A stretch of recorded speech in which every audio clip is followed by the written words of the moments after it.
Kubor nakaslem jong unongsan hima.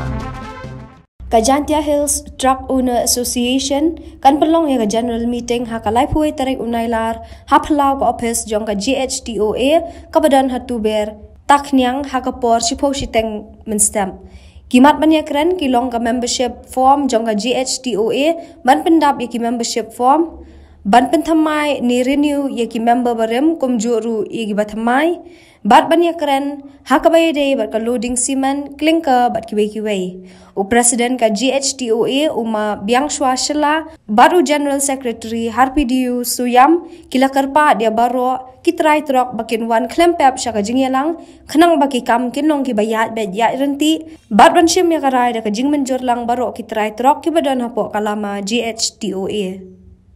hari ga lepu bitarik bunai Agos Udah ga jingnya lang yung kilang pai ba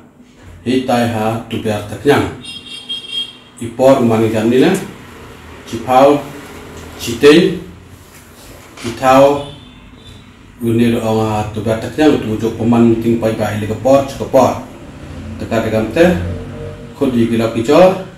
usnya ba biwo yawan cha kini jinglang udah khod dega JHTOA wah lewat ni kepot IMKM yu ilum pai ba katakan tedaban jori pile wo yuan pi ha ketik sni leba kimat wo iklami daubon wi iklami nali yang ki pai ba le do e chimut ki ta plus kamjo nali yang i executive member le do bi yo chimut i katakan te kimat kiwo yuklam man gamnina wa hagi tegesni o khudi gilok wo pemsiap membar thme o enroll yi membar thme kam choi porle yiki warim leba le pot im kam pai ba o yikre lang wi ni sen JHTOA gyong i kadang te banjori pi Senyaba piwan cagli jingalang pada kot dengan JHTOA. Iba hekini kisni waradam bon ki perlok kiwa kentok dan kenok dan kiwa kuat uya join membar wa gani association yang dekat gamte ini kalian yang iwai kedua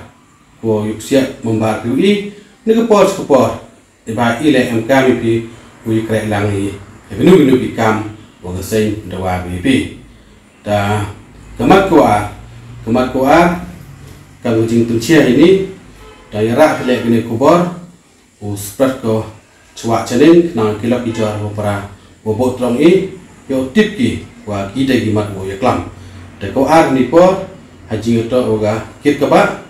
kamtam yo cement clinker ujo kumpoi ini kupor cupor ni tai ko lumtong transkai sadok bernihat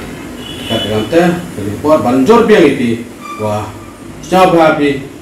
hamdam yawan kang klempep yo api up nene yo api usnya haji atau ni kam deni gentian ikut beli wara beli cibon perlaku ya yang ga sen yang i beli cibon